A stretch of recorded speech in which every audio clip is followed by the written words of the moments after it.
C'est la troisième fois en réalité que le Musée des Arts Décoratifs collabore avec le conseil départemental pour une exposition. La proposition que nous avons faite était de montrer les aspects et la variété, l'incroyable variété que le verre moderne présente en France au début du XXe siècle et dans le monde entier, et bien sûr en France toujours, dans la seconde moitié du XXe siècle, jusqu'à aujourd'hui bien entendu. Cette pièce est une des pièces les plus récentes de l'exposition. Elle est l'œuvre d'une femme, et déjà, c'est une chose nouvelle dans l'histoire du verre. Elle a mis au point une technique qui était inédite avant elle. Au lieu de souffler le verre, au lieu de le mouler, elle l'a tiré en fil, et elle l'a traité un peu comme un textile, en pouvant le travailler à froid, donc maîtriser complètement sa polychromie.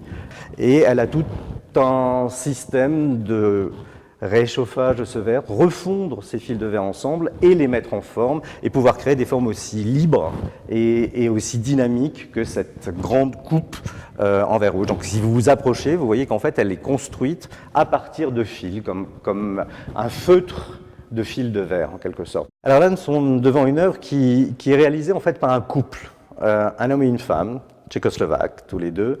Elle est sculpteur, lui était peintre à l'origine. Et ils ont joué un rôle extrêmement important dans le nouvel âge d'or du verre en Tchécoslovaquie de la seconde moitié du XXe siècle.